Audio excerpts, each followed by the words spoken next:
নমস্কার সকলকে। আজকের যে মূল আলোচনার বিষয় সেটিতে যাওয়ার পূর্বে একটি বিশেষ ঘোষণা আপনাদের সামনে করছি।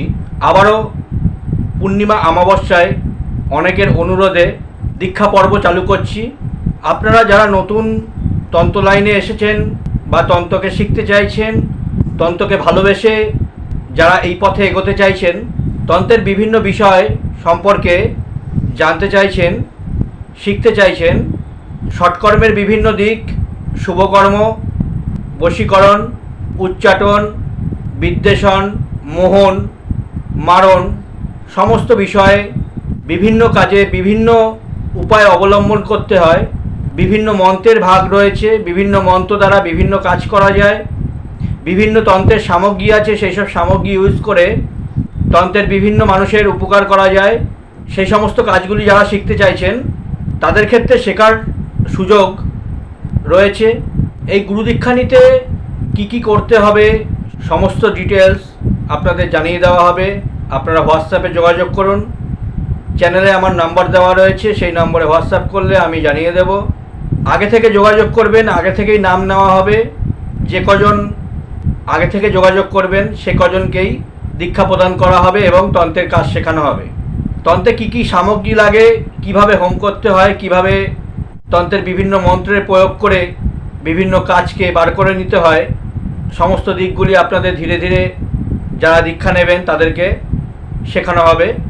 এর সাথে সাথে যারা দীক্ষা নেবেন তারা জপের মালা পাবেন, যেই মালার দ্বারা আপনি গুরুমন্ত্র থেকে শুরু করে বিভিন্ন দেবদেবীর মন্ত্র জপ, বিভিন্ন সাধনায় জপ করা থেকে শুরু করে সমস্ত কিছুই করতে পারবেন। সেই শক্তিমন্ত্রে আপনাকে মালাটি জাগ্রত করে দেওয়া হবে। এছাড়াও আসন পাবেন, সেই আসনে আপনি জপ করতে পারবেন, বসে বিভিন্ন সাধনা করতে পারবেন এবং বিভিন্ন তন্ত্রের কর্ম সেই আসনে বসে করতে পারবেন। এছাড়াও আপনাকে একটি কবচ দেওয়া হবে, যেই কবচে আপনার শরীরকে বন্ধ রাখবে, প্রোটেকশন দেবে, সেই ধরনের দেহরক্ষা কবচ আপনাদের দেওয়া হবে। এছাড়াও যারা দীক্ষা ছাড়াও এই কবচ দিতে চাইছেন যাতে অশুভ শক্তি, নেগেটিভ এনার্জি, বিভিন্ন খারাপ তন্ত্রক্রিয়া, শত্রু আপনার ক্ষতি করছে সেটি যাতে না করতে পারে, বিভিন্ন বানটোনা আটকানোর জন্য এই কবচ খুবই শক্তিশালী। তো যারা নিতে চাইছেন তারা যোগাযোগ করবেন। আজকের মূল পর্বে আসি। আজকে এমন একটি বস্তু সম্পর্কে আলোচনা করব যা তন্ত্রে বিশেষ স্থান রাখে। এটি হলো হাতজড়ি বা হাত্তাজড়ি। অনেকেই নাম শুনে থাকবেন, আবার অনেকেই এর নাম শোনেননি। এটি মূলত ফান জাতীয় উদ্ভিদ, ঠিক ফান নয়, ফান জাতীয় উদ্ভিদ। এটি পাহাড়ি অঞ্চলে, হিমালয়ে বা বিভিন্ন বনে জঙ্গলে যেখানে জল প্রবাহিত হচ্ছে সেই সব নদীর ধারে, জলাশয়ের ধারে, পুরনো কোনো বাড়িতে, পুরনো প্রাচীরে এই উদ্ভিদকে দেখতে পাওয়া যায়। বাজারে হাতজড়ি বা হাত্তাজড়ি নামে পশুর দেহের অংশ দেওয়া হচ্ছে বা বিক্রি করা হচ্ছে। আবার অনেকে প্লাস্টিকের হাতজড়ি, হাত্তাজড়ি নামেও বিক্রি করছে, কিন্তু মূলত সেইগুলো দিয়ে কোনো সুফল পাওয়া যায় না। আজকের ভিডিওতে আমি ছবি দিয়ে দেব। এটি মূলত হাত্তাজড়ি বা হাতজড়ি বলা হয়। এটি সিঁদুরের মধ্যে ডুবিয়ে রাখতে হয়, মেটে সিঁদুরের মধ্যে বা হনুমান সিঁদুরের মধ্যে, এবং সেই সিঁদুর যদি আপনি অল্প একটু কপালে ধারণ করেন তাহলে আপনার সর্বদিক থেকে আপনার আয় উন্নতি বৃদ্ধি পাবে, ধনসম্পদ বৃদ্ধি পাবে, অর্থের সমস্যা দূর হয়ে যাবে। ধনপ্রাপ্তিতে, লক্ষ্মী প্রাপ্তিতে এই হাত্তাজড়ির জুড়ি মেলা ভার খুবই উপকারী এবং কার্যকারী একটি বস্তু। দু ধরনের মূলত এই উদ্ভিদ পাওয়া যায়, একটি নর এবং একটি মাদা। নর যেটি মানে পুরুষ যেই উদ্ভিদটি, সেটি সবুজ রঙের কাণ্ড হয়, পাতাগুলি ভেলভেট মতো মসৃণ হয়, মানে হাত দিলে ভেলভেট টাইপের মনে হবে। নিচে ছোট ছোট ডট থাকে, একটু পুরনো পাতা হয়ে গেলে সেই ডটগুলি কালো হয়ে যায়।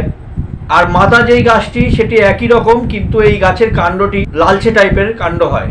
তো যেটি বললাম, স্যাঁতসেঁতে ধরনের অঞ্চলে বা পুরনো যেসব ভাঙাচোরা বাড়ি রয়েছে সেই দেওয়ালের পাঁচিলে ভেতর থেকে এই গাছ জন্মায় অটোমেটিকলি। আবার নদীর ধার, পুকুর ধার, বিভিন্ন জলাশয়ের ধারেও জঙ্গলে এই উদ্ভিদকে পাওয়া যায় দেখতে। যাদের অর্থকষ্টে ভুগছেন, লক্ষ্মী প্রাপ্তি হচ্ছে না, ধনসম্পদ থাকছে না, তারা আলমারিতে ক্যাশবাস্কে এই মেটে সিঁদুরে এই শেকড় দুটি রেখে ধূপধুনো দিতে পারেন প্রতিদিন। সেক্ষেত্রে অর্থপ্রাপ্তি হবে, ধনসম্পদ জমবে, অর্থকষ্ট দূর হবে, সর্বদিক থেকে বাধাবিঘ্ন দূর হবে, সুখ সমৃদ্ধি বৃদ্ধি পাবে, টাকা পয়সার ঘাটতি মেটাবে। এই জড়িকে বা এই শেকড়কে সংগ্রহ করার পরে আপনারা সেটিকে শোধন করে নেবেন। দুধ, গঙ্গা, মধু, ঘি, কর্পূর, গোরচনা, বিভিন্ন শোধনের বস্তুতে আপনারা সেটিকে ধুয়ে নেবেন। তারপর এটিকে সিঁদুরের মধ্যে, মেটে সিঁদুরের মধ্যে আপনারা রেখে দেবেন। সিঁদুর মাখিয়ে রেখে দিতে হবে। পুজোর স্থানে রাখতে পারবেন, দেবী দেবতার আসনে রাখতে পারবেন। প্রতিদিন সেটিকে ধূপধুনা দেবেন, পুজো দেবেন, মনস্কামনা জানাবেন। দেখবেন এই জড়ি বা হাত জড়ির কতটা ক্ষমতা আর কতটা পাওয়ার। যাদের দেয়ালে পিঠ থেকে গেছে, টাকা পয়সা কিছুতেই থাকছে না, জলের মতো অর্থ বেরিয়ে যাচ্ছে, তারা এই হাত জড়ি বা হাত্তা জড়ি বাড়িতে রাখতে পারেন। এটি মূলত গুচ্ছ টাইপের শেকড় বেরোয়, সরু সরু চুলের মতো। দুটি শেকড় একসঙ্গে জোড়া অবস্থায়ও থাকে। যদি মাদা এবং নর দুটি গাছ একসঙ্গে হয়, তাহলে গৌরী শঙ্কর রূপ হিসাবে এই গাছের গুণবত্তা আরও বেড়ে যায়, সেটি আরও প্রভাবশালী হয়। যেটি বললাম যে মার্কেটে প্লাস্টিকের বা অন্য জীবের দেহের অংশ হাতজড়ি বা হাত্তাজড়ি নামে বিক্রয় করা হচ্ছে, কিন্তু অরিজিনালি সেটা হাত্তাজড়ি নয় বা হাতজড়ি নয়। হাতজড়ি বা হাত্তাজড়ি বলতে এই জাতীয় উদ্ভিদের শেকড়িকেই বোঝায়। আজকের অনুষ্ঠানটি এখানেই শেষ করছি।